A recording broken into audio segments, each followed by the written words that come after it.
Hi friends, എല്ലാവർക്കും നമ്മുടെ മറ്റൊരു വീഡിയോയിലേക്ക് സ്വാഗതം. ഇന്ന് ഞാൻ വന്നിരിക്കുന്നത് ഇഫ്താർ സ്പെഷ്യൽ ഈത്തപ്പഴം പൊരിച്ചതിൻ്റെ റെസിപ്പി ആയിട്ടാണ്. അപ്പോൾ നമുക്ക് എല്ലാവർക്കും വീഡിയോയിലേക്ക് പോകാം. വീഡിയോ എല്ലാവരും സ്കിപ്പ് ചെയ്യാതെ ഫുള്ളായിട്ട് കാണാൻ ശ്രമിക്കണം കേട്ടോ. അതിനായിട്ട് നമ്മളിവിടെ കുറച്ച് ഈത്തപ്പഴം എടുത്ത് വെച്ചിട്ടുണ്ട്. ഒരുപാട് ജ്യൂസി ആയിട്ടുള്ള ഈത്തപ്പഴം അല്ല കേട്ടോ. നിങ്ങൾക്ക് കാണുമ്പോൾ അറിയാം, നമുക്ക് ഈത്തപ്പഴം പല ഐറ്റംസ് ഉണ്ടല്ലോ, അതിൽ ഏകദേശം ഈ ടൈപ്പുള്ള അത്യാവശ്യം കുറച്ച് ഡ്രൈ ആയിട്ടുള്ള ടൈപ്പ് ഈത്തപ്പഴം വേണം എടുക്കാം. അതിൻ്റെ കുരുവൊക്കെ കളഞ്ഞത് ഇതുപോലെ ആക്കിയെടുക്കണം. എന്നിട്ട് നമുക്കിതിൻ്റെ ഫില്ലിംഗ് ഒരെണ്ണം തയ്യാറാക്കിയെടുക്കണം. അതിന് വേണ്ടിയിട്ട് അല്പം കാഷ്യൂവും അല്പം തേങ്ങ ചിരവിയതും പഞ്ചസാരയും കൂടി മിക്സിയുടെ ജാറിലിട്ട് ക്രഷ് ചെയ്തെടുക്കാം. കാഷ്യൂ ഒന്നും ഇട്ടില്ലെങ്കിലും കുഴപ്പമില്ല. അതുപോലെ പഞ്ചസാരയും തേങ്ങ ജസ്റ്റ് മിക്സ് ചെയ്തെടുത്താലും മതി. ക്രഷ് ചെയ്തെടുത്തില്ലെങ്കിലും കുഴപ്പമൊന്നുമില്ല കേട്ടോ. എന്നിട്ട് അതിനെ ഈത്തപ്പഴത്തിൻ്റെ ഉള്ളിലേക്ക് വെച്ചിട്ട് ഒരു കാഷ്യൂവും കൂടി നടുവിൽ വെച്ചിട്ട് ഫില്ല് ചെയ്തെടുക്കാം.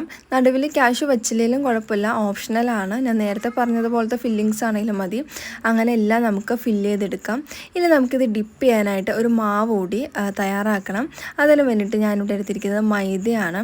മൈദ തന്നെ എടുക്കാൻ ശ്രമിക്കണം, അതാണ് നല്ല സോഫ്റ്റ്നെസ് കിട്ടത്തുള്ളൂ. അല്പം മൈദ ഇട്ട് കൊടുത്തിട്ടുണ്ട്. പിന്നെ ഇതിലേക്ക് അല്പം വെള്ളവും ആവശ്യത്തിന് വെള്ളവും അല്പം പഞ്ചസാരയും കൂടി ചേർത്ത് നമുക്ക് ഈ മിക്സ്ചർ തയ്യാറാക്കിയെടുക്കാം. ഒരുപാട് ലൂസായിട്ടുള്ള മാവാണെങ്കിൽ നമ്മുടെ ഈത്തപ്പഴത്തിലേക്ക് മാവ് കോട്ടാവത്തില്ല. അതുകൊണ്ട് സ്വല്പം കട്ടിയായിട്ടുള്ള മാവ് വേണം തയ്യാറാക്കിയെടുക്കാം. നമ്മുടെ മിക്സ്ചർ ഇവിടെ റെഡി ആയിട്ടുണ്ട്. ഇനി നമുക്കിതിലേക്ക് നമ്മൾ ഫില്ല് ചെയ്ത് വെച്ചിരിക്കുന്ന ഈത്തപ്പഴം ഡിപ്പ് ചെയ്തിട്ട് എണ്ണയിലിട്ട് ഫ്രൈ ചെയ്തെടുക്കാം. അത്രയേ ഉള്ളൂ നമ്മുടെ ഈത്തപ്പഴം ഫ്രൈഡ് റെസിപ്പി. നല്ല ടേസ്റ്റാണ്, ഒരു വെറൈറ്റി സ്നാക്കാണ്.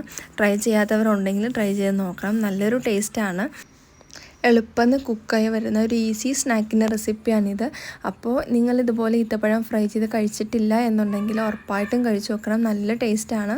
അപ്പോൾ നിങ്ങൾക്ക് ഈ വീഡിയോ ഇഷ്ടപ്പെട്ടിട്ടുണ്ടെങ്കിൽ ലൈക്ക് ചെയ്യാനും ഷെയർ ചെയ്യാനും, അതുപോലെ ആദ്യമായിട്ടാണ് കാണുന്നതെങ്കിൽ ചാനൽ ഒന്ന് സബ്സ്ക്രൈബ് ചെയ്യാനും മറക്കല്ലേ.